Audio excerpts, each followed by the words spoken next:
Welcome back to all our Auburn recruiting and transfer portal junkies. We are discussing that 2025 transfer portal class again with another edition, the 11th one so far. On the offensive side of the ball, it's a wide receiver. I know y'all been waiting to talk about those. So we're going to give you the facts that you need to know and what it means for Auburn football and him going forward. Before we do that, I want to welcome you back here to E2C Network, where we share the Auburn experience. If you're not following or subscribing on whatever platform, we'd love for you to do so. You can hang out with me and others as well here at E2C Network to talk about that experience, and make sure you smash the like button if you enjoy this type of content. Let's get into it. This is edition number 11 in the 2025 class. We have just been adding them like clockwork. Nice to be back on the offensive side of the ball, and nice to finally talk about a wide receiver. I know a lot of y'all have been wanting that to be an addition. Obviously, there have been some departures in the transfer portal. We're talking about somebody from Wake Forest, over from the ACC, and that is Horatio Fields, coming to be with the Tigers this next year with only 1 year of eligibility left. Does that ring any bells for you all out there about somebody else only came with 1 year eligibility? Now, listen, I'm not trying to compare about this is going to be his trajectory to KLS, but we've seen it work before. Maybe it can happen again. So 1 year of eligibility. He spent the last several years at Wake Forest, redshirted his first year, didn't play his second year, and then progressively has gotten better and more playing time.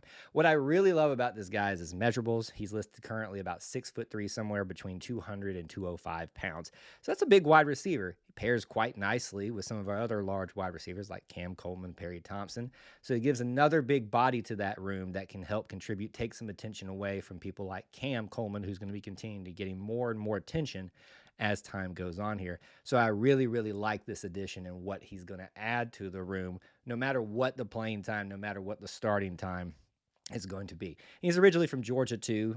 He went over to Wake Forest, obviously, and that's always an area of influence for Auburn and doing well recruiting there.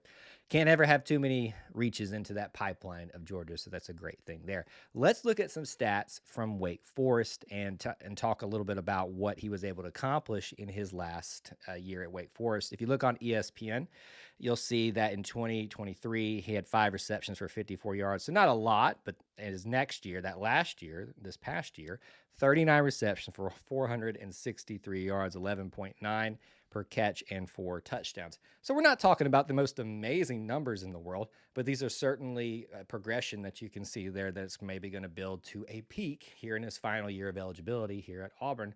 And we've seen that success happen in 1 year previously, so let's hope it continues. Now, what does this mean for Auburn football, for him going forward? Well, for the transfer portal class, right now it is the 11th, and we're back on the offensive side of the ball, so I'm trying to do it in my head right now. I think this would be the 7th, if I'm not mistaken. 7th or 6th on the offensive side of the ball. It's all running together at this point, but it is definitely the first wide receiver. Now, let's talk about what it means going forward in this class. A lot of people are out there thinking about a big name that hasn't committed anywhere yet as of this video. Could have changed by the time you're watching it. And some people are going to ask, does that change things for that particular individual or anybody else that might come? Not necessarily. There are technically 2 spaces available. So in terms of are we done yet? I don't think so, but certainly, obviously, adding somebody here does take a slot. Now, what does it mean for his playing time? How does he factor into all these things?